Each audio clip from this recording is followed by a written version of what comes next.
Fantasy VI doesn't really have an actual protagonist that serves as the main focus of the game. Terra, who's the first character we get, probably comes close to being the main protagonist, given the fact she's pretty much the representative and go-to face for Final Fantasy VI and other forms of media and other forms of Final Fantasy, of course. And given the fact that she plays more of a pivotal role in the first half of the game as well as part of the ending, she definitely does fit that role. This would actually make her the first female protagonist of the Final Fantasy series until Lightning gets introduced in Final Fantasy XIII. Hi folks, this is RotorStorm331 back to doing another character guide for Final Fantasy VI that I'm doing. I'll be doing character guides for all 14 characters, one by one at least. And again, thank you all for stopping by to watch my Killer Instinct speedruns, even though those weren't very exciting tonight, but it was a good D-Rust. But anyway, tonight we're going to be covering Terra Bamford's guide for players that want to get into Final Fantasy VI. This guide will be helping beginners and newcomers alike get into this game, whether it be the Pixel Remaster or older versions. And we're going to cover all of Terra's known strengths and weaknesses, stats, special skills, recommended equipment, and what stats you should definitely focus on leveling up when using the Esper system for the most part. And believe it or not, she's one of the other two characters in the entire game that learns spells on level up, which is pretty nice to have, but not really necessary. And we're going to go ahead and get started on this right now. So Terra's your first party member you get access to when you start off this game. In terms of the story, she'll be under the name question marks until you confront the Frozen Esper for the first time and then get to name her. And she pretty much remains with you up until the end of the invasion of Narsh. And you will lose her up until the party returns to the Imperial Lands and returns to Zozo. By then, she'll regain her memory and also learn of her Esper heritage. Spoiler warning, there are some spoilers in regards to the story that I just mentioned just now, just to give you a heads up, so my apologies for that late announcement, but I will post that out in the near future next time. And in turn, this gives her the ability to transform into her Esper form for combat, which gives her a lot of interesting abilities for the most part. For the most part, Terra is pretty much a well-balanced character in terms of starting stats. I should probably point out that all of her stats you see right here are not... most of it is mostly built up on level ups I've been doing on this file, but her starting stats are a lot more different, to be honest. When you get her, she'll have a strength of 31, speed of 33, stamina at 28, magic at 39, HP gain at 40, and MP gain at 16. So, of course, her magic stat gives her the second highest magic stat. She's eclipsed by Realm, who has the natural high magic stat of the entire party, which is kind of odd given the fact that a 10-year-old girl out-edges a half-human, half-Esper in that category. But still, Terra's no slouch when it comes to slinging spells and doing whatever needs to be done to combat enemies in battle. And her 31 strength is actually a serviceable stat. And given the fact she has a lot of weapons she gets to equip during the course of the game, it's not a bad idea to actually boost that up every now and then. But technically, Terra will do extremely well in regards to magic. Of course, in addition to a very powerful sword, she gets access to Ragnarok. I did learn that the best weapon in the entire game, Lightbringer, is actually the actual translated name, not Illumina, that I mentioned on some of the previous guides.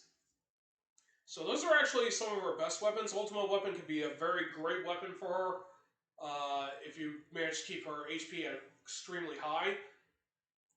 She can also equip, if you're crazy enough to give her 2 Jinjai gloves and 2 enhancers, she can literally push up her magic stat up to 14 for the most part. So she can actually do pretty well both on physical and magic-based combat. And once she gets access to her personal skill, Trance, this actually makes Terra a force to be reckoned with, not to mention boss battles.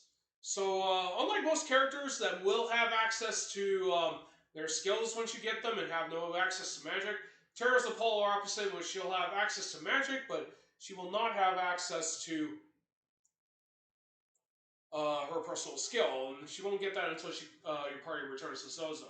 One thing to keep in mind is that when you do control her during parts where Megitech armor is present, she will gain a few additional abilities in addition to Fire, Ice, and Thunder Beams and Heal Force, those being Bioblast,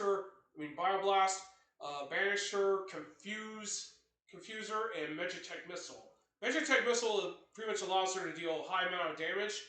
I think it could be very well magical or physical, I don't know. I didn't really get a chance to look up all the stats on those when using them, but they're she does get another damage attack in the form of Bioblast, which does poison damage, whereas Confuse can inflict confusion on enemies, and Banisher can inflict one instant death attack on one enemy in general. So Terra won't have a chance to have this unless you bring her with you for Cyan's Dreamscape, but she'll have those abilities once you start off the game with her. So in regards to Trance, this allows Terra to, when in her Esper form, her offensive stats will increase. This means her physical and magic stats will improve while she's in her Esper form, allowing her to deal more damage.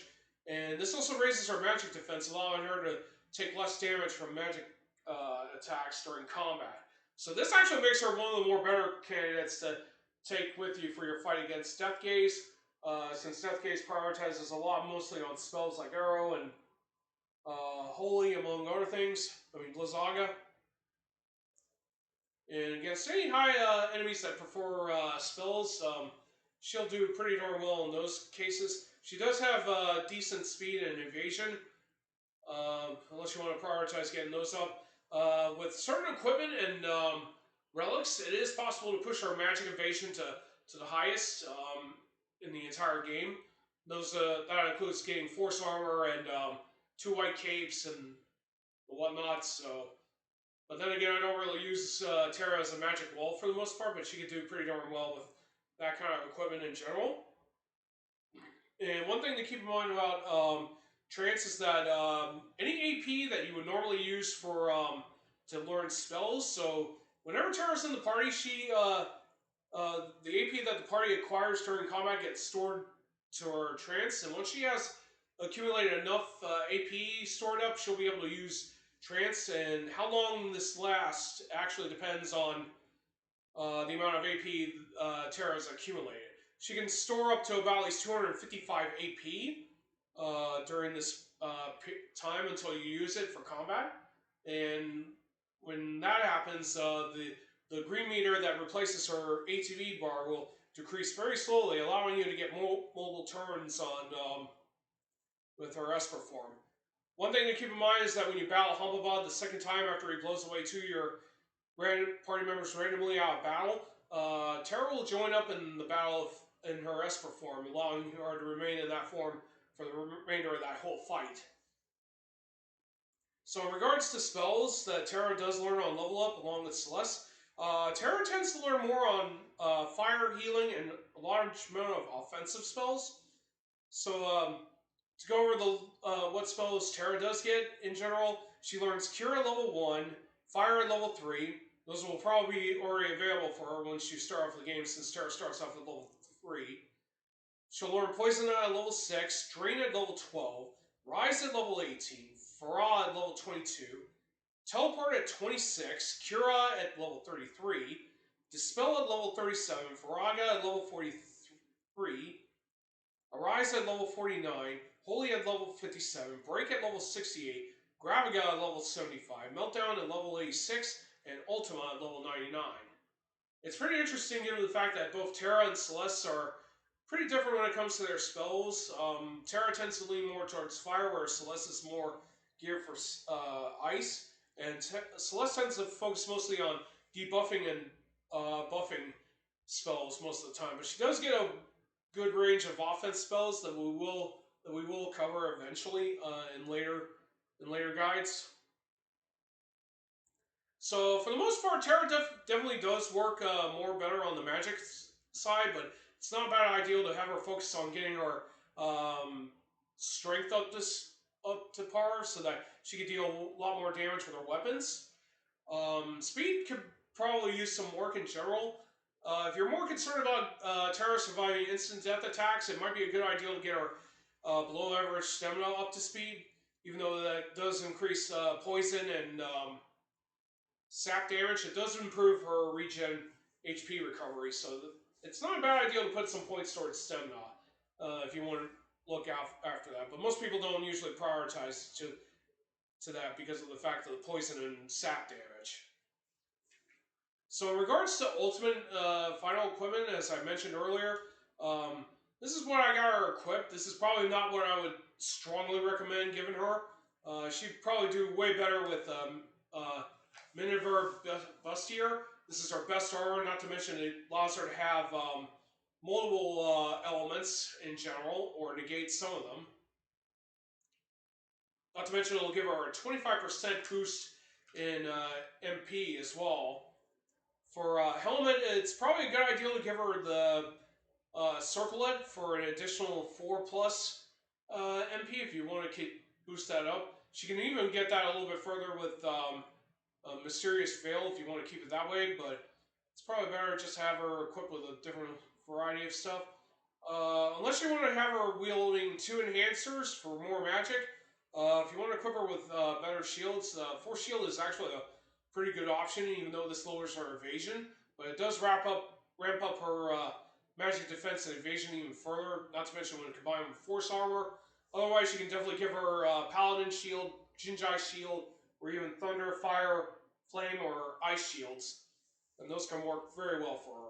Now, in regards to weapons, you can definitely have Terra.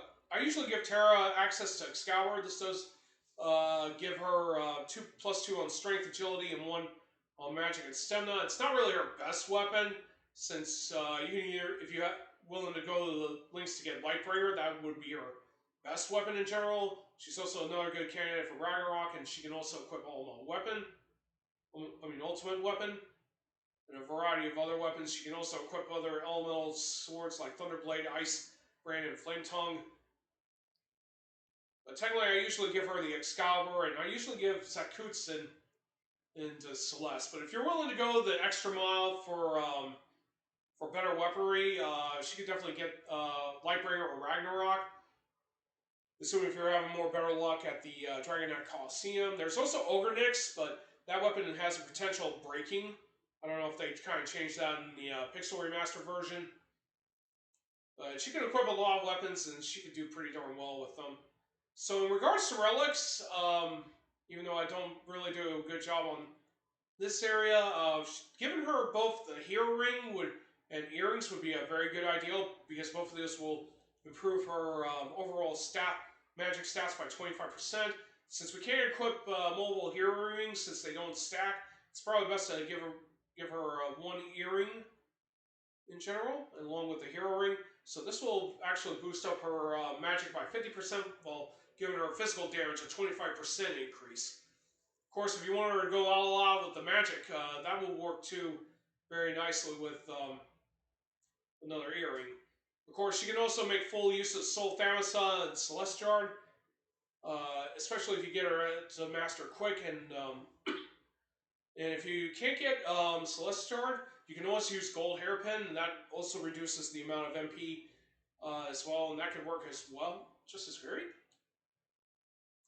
So this basically covers pretty much all of Terra's known things I want to go over. She's actually a very good character to have if you put a lot of time into it. Not to mention she's pretty much a magical tank if you're willing to go that far in regards to that. But she can definitely be a pretty good physical fighter if put enough time and effort towards building up her strength stat. But she's actually one of the better spellcasters in the entire game, along with Realm and Celeste.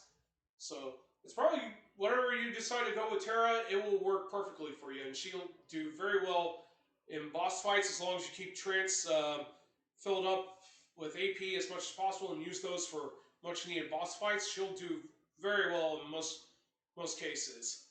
So anyway, that covers my guide for Terra. If you enjoy the content that I put out on this channel, feel free to give me a follow or a sub to this channel.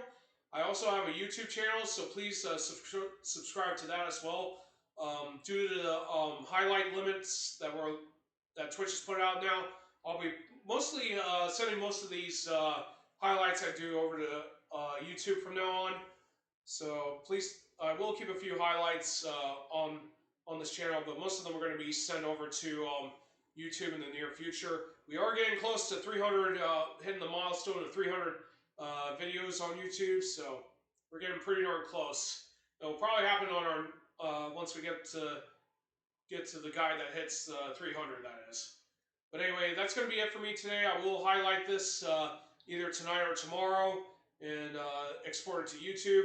The next character we're going to cover is Cyan Garmaron. He's pretty much one of my favorite characters in the entire game, but he's not really well liked in terms of gameplay. But regardless, we will cover him because he does deserve a guide as well as everyone else. And I will catch you